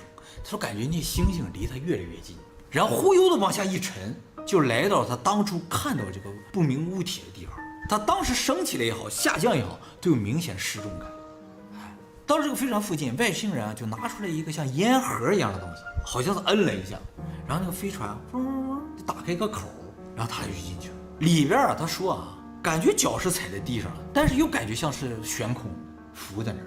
然后带他进去，这个外星人啊就说了一句话，像老鼠叫一样，滋滋，发出这么个声音来。然后又一挥手，对面的墙就开了，从那个墙里出来另一个外星人。这个外星人手里拿着一个方形的玻璃块，走到了这个孟兆国前面。这个玻璃块里边啊有一个球体在那旋转，然后这个球体周围啊有一些像小碎石一样的东西围着它在转。外星人就意识跟他说，这个就是木星，这些小碎石啊就是彗星，这些彗星马上就要撞到木星上，跟他说了这么一段话。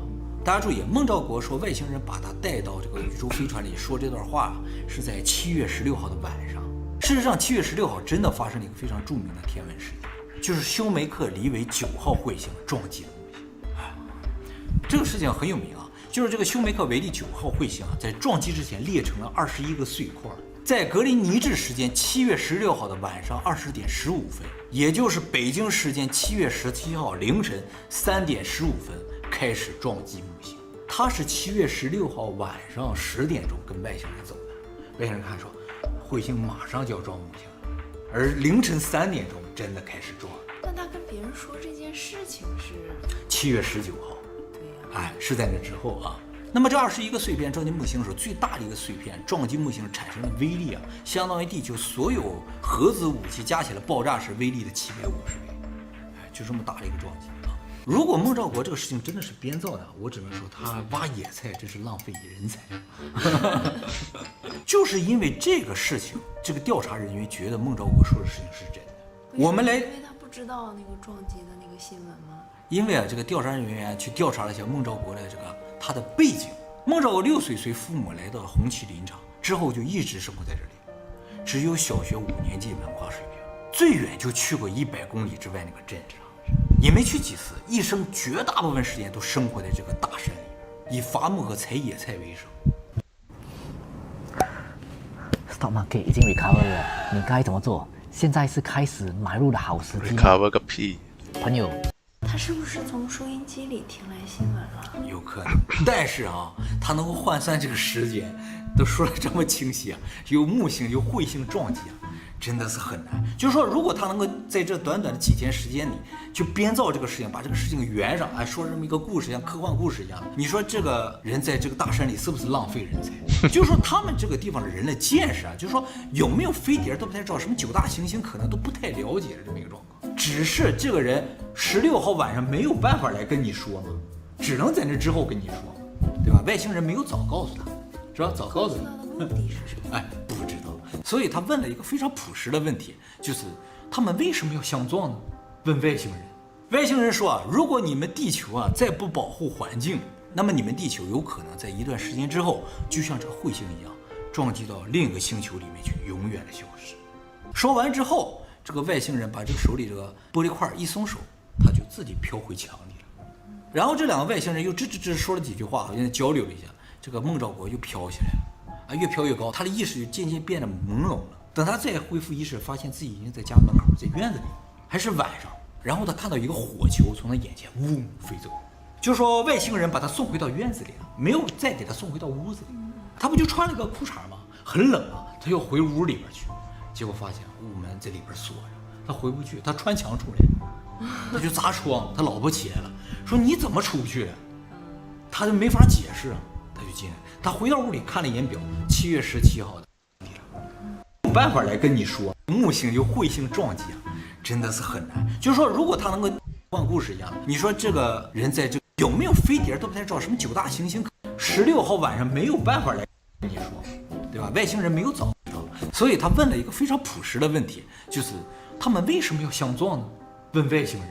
外星人说如果你们地球再不保护环境，那么你们地球有可能在一段时间之后，就像这个彗星一样，撞击到另一个星球里面去，永远的消失。说完之后，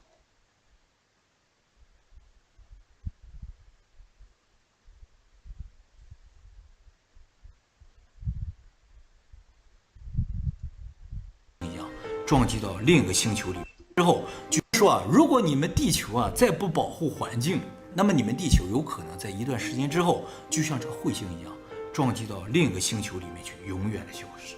说完之后，这个外星人把这个手里这个玻璃块一松手，他就自己飘回墙里了。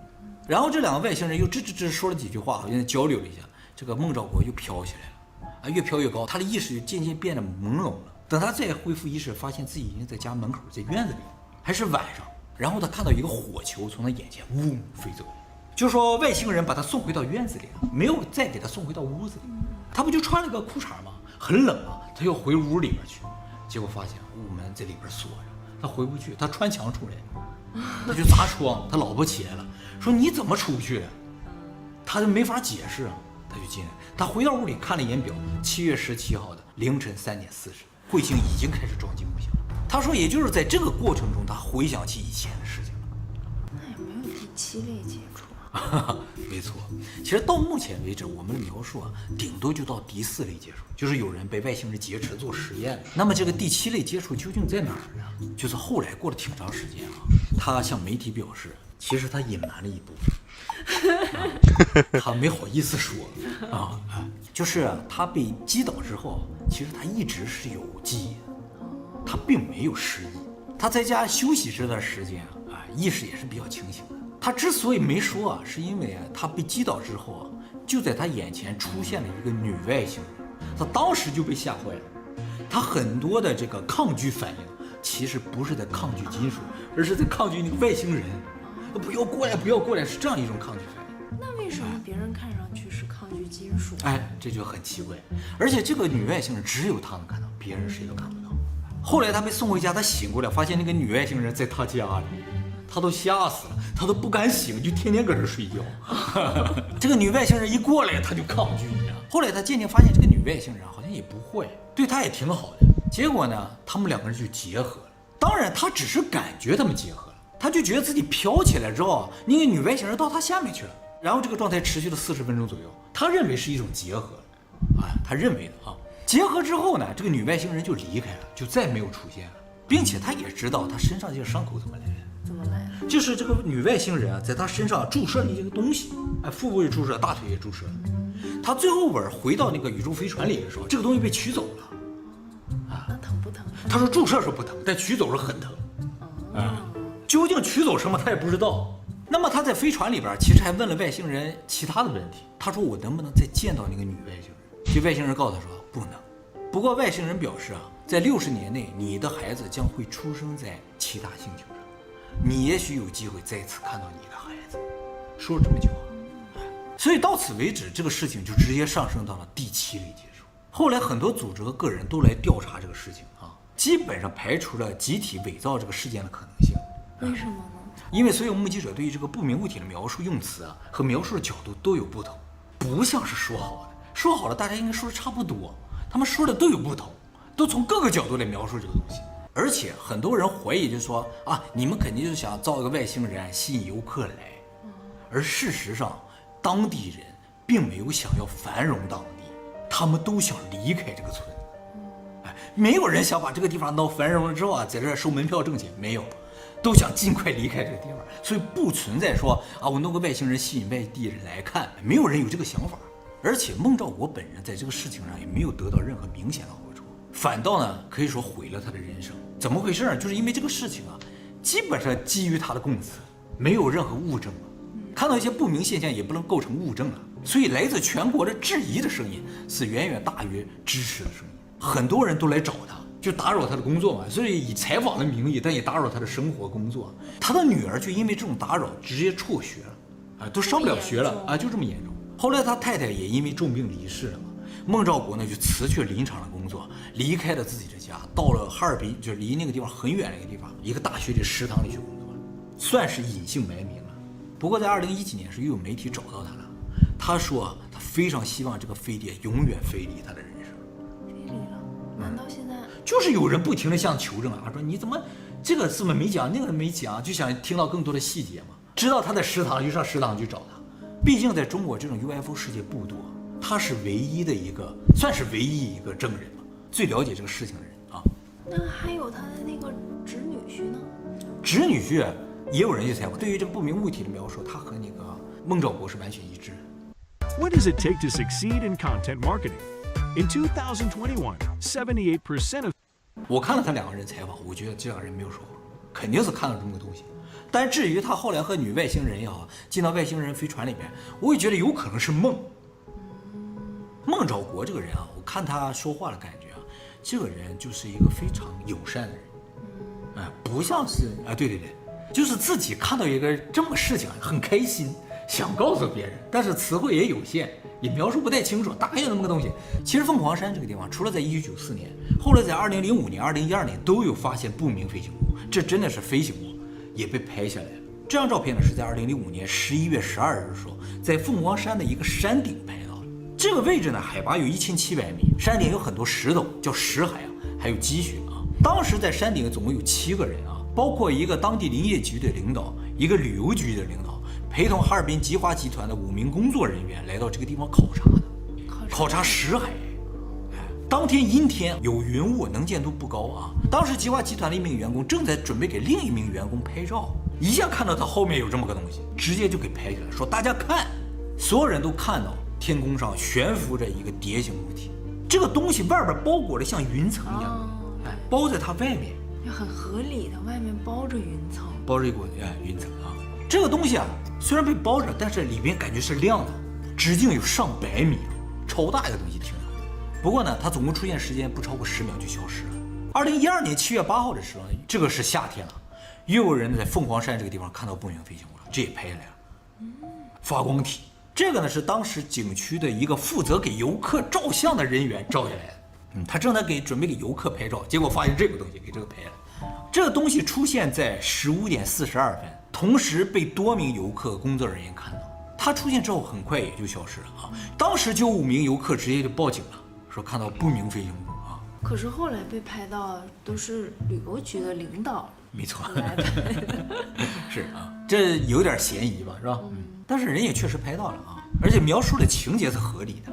这张照片拍的也太艺术了，像素比较低，是不是？是个姿势什么的。他就准备给这个人拍照，他准备拍照的。他拍这张照片的时候还没告诉这个人后边有东西呢，不敢说。拍完了说看，然后他再去看。你说会不会小动物遇到的外星人比较多呀？哦，有可能啊。他们只是没有办法描述，有可能。说山里的一些鸟啊什么，天天都看着外星人，他们也不知道那是外星人。看见过没？李欣，你要看见外星人，回家报告啊！你是不是就是外星人？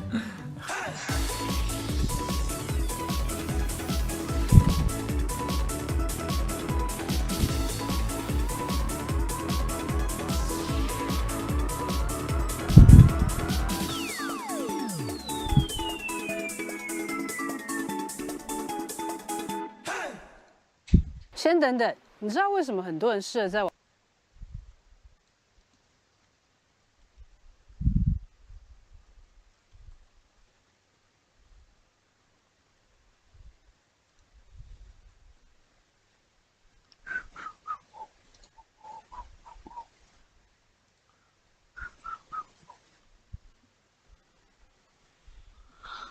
4 days ago, boom, boom, boom.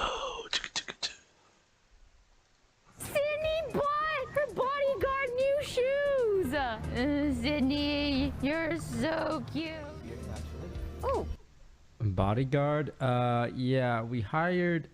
Each of us had security. Bodyguard is like probably not the right word. Each of us had security with us, just in case something happens, which I think is pretty normal these days because, like, for me, I'm getting really, really famous, and I have to find a way to keep all the ravenous women at bay from swarming me, and security helps with that.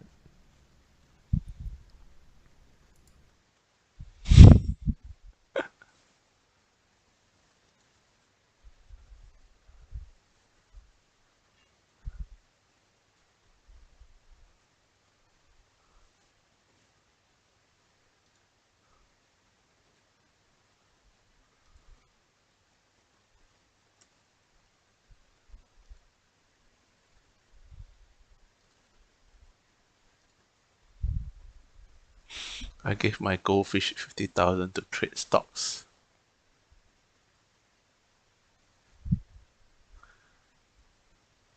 I've been waiting for his video 1 year already. Finally, he's back.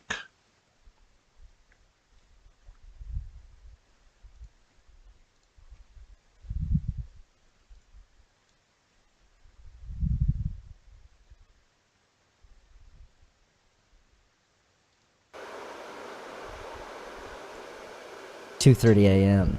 Time to rise and grind. First thing I do is grab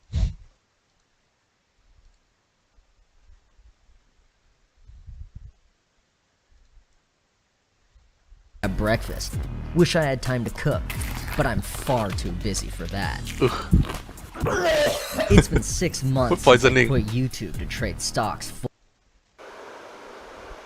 1 year I haven't watched his video. Wow, April Fool that time post. I didn't watch his video for 1 year. He only posts once per year. Crazy. Grind. First thing I do is grab breakfast. Wish I had time to cook, but I'm far. 2:30 a.m. Time to rise and grind. First thing I do is grab breakfast. Wish I had time to cook,